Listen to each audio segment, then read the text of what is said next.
दोस्तों, हाल के दिनों में आपने भी देखा होगा किस तरह चुनाव आयोग पर लगातार विपक्ष हमलावर है। विपक्ष का साफ आरोप है कि चुनाव आयोग अब निष्पक्ष नहीं रही, बल्कि वो भाजपा के साथ मिलकर काम कर रहा है। चाहे बात हो वोटर लिस्ट में गड़बड़ी की या फिर स्पेशल इंटेंसिव रिवीजन यानी एसआईआर की, विपक्ष लगातार सवाल उठाता नजर आ रहा है।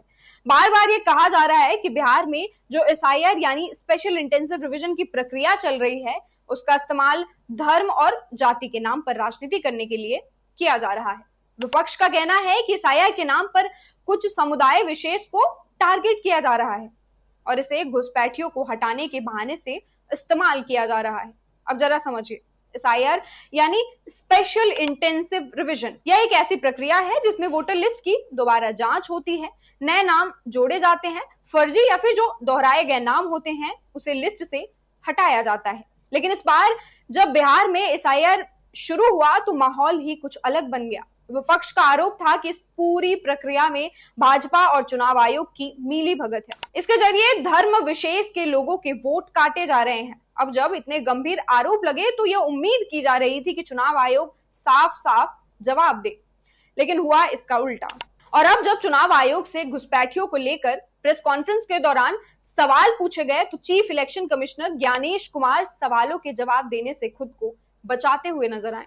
पत्रकारों ने साफ साफ सवाल पूछा, क्या बिहार में एसआईआर की प्रक्रिया के दौरान विदेशी नागरिक या घुसपैठिए पाए गए, और अगर हाँ तो कितनों के नाम लिस्ट से हटाए गए। सवाल सीधा था, कितने घुसपैठिए मिले, कितनों के नाम वोटर लिस्ट से काटे गए, और क्या वास्तव में एसआईआर इसी वजह से किया गया था। लेकिन chief election commissioner Gyanesh Kumar का जवाब सुनकर आप हैरान रह जाएंगे। उन्होंने ना तो ये बताया कि घुसपैठिए मिले भी हैं या नहीं मिले, ना ये बताया कि कितनों के नाम हटाए गए। उन्होंने बस गोलमोल जवाब दिया, कानूनी भाषा में, लंबी व्याख्या में, लेकिन असल जवाब गायब था। अब सोचिए, जब पत्रकार का सवाल इतना साफ था तो क्या देश के सबसे बड़े संस्था को सीधा जवाब नहीं देना चाहिए था? क्या पारदर्शिता की बात सिर्फ जनता के लिए है, नेताओं या संस्थाओं के लिए कुछ नहीं? यह सवाल सिर्फ पत्रकारों का नहीं है, यह सवाल हर वोटर्स का है। जब जनता सवाल पूछे तो जवाब मिलनी चाहिए, लेकिन अब तो लगता है सवाल पूछने की आदत ही लोगों को खटकने लगी है। ऐसा ही एक उदाहरण कुछ दिनों पहले भी देखा गया था, जब बिहार के उप मुख्यमंत्री सम्राट चौधरी से पत्रकार गरिमा बार बार ये पूछ रही थी कि क्या आपने मैट्रिकुलेशन पास किया है, अगर किया है तो किस साल में किया है। सीधा सवाल था, लेकिन उनका जवाब भी वही गोलमोल। उन्होंने उस इंटरव्यू के दौरान बहुत सारी बातें कही, लेकिन यह बताया ही नहीं कि उन्होंने मैट्रिक पास किया भी है या नहीं। अब सवाल यह है, जो लोग जनता को जवाब देने के लिए चुने गए हैं, वो सवालों से आखिर क्यों भाग रहे हैं? हर बार वही पैटर्न, सवाल पूछा जाए, जवाब की जगह लंबी कहानी सुनाई जाए और असली मुद्दा वही का वही रह जाए। वापस आते हैं चुनाव आयोग पर। आयोग समेत कई पार्टियां ये दावा कर रही थी कि एसआईआर के बहाने घुसपैठियों को हटाने का काम किया जाएगा।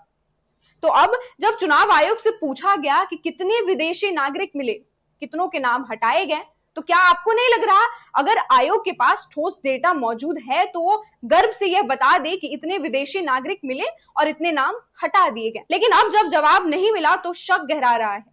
अब आम जनता का भी यही सवाल है, अगर वाकई एसआईआर की प्रक्रिया पारदर्शी थी तो घुसपैठियों का आंकड़ा छिपाया क्यों गया, और अगर कोई घुसपैठिया पाया ही नहीं गया तो फिर इतनी बड़ी कवायद की जरूरत क्यों पड़ी? इन सवालों का जवाब मिलना जरूरी है, क्योंकि यह मामला सिर्फ वोटर लिस्ट का नहीं है, बल्कि लोकतंत्र की नींव, चुनाव की विश्वसनीयता का भी है। जनता पूछ रही है, पत्रकार पूछ रहे हैं, कितने घुसपैठिए मिले, लेकिन जवाब अब भी अधूरा है। तो सवाल अब भी वही है, अगर चुनाव आयोग के पास छिपाने को कुछ नहीं है तो जवाब देने में डर क्यों? क्यों हर बार जब जनता पूछती है तो सत्ता और संस्थाएं चुप्पी साध लेती है? सोचिएगा, क्योंकि लोकतंत्र में सवाल पूछना ही सबसे बड़ा हक है। चुनाव आयोग के इस रवैये पर आप क्या सोचते हैं, हमें कमेंट बॉक्स में जरूर लिखें। ऐसे ही अन्य खबरों के लिए लाइव इंडिया को सब्सक्राइब करिए। नमस्कार।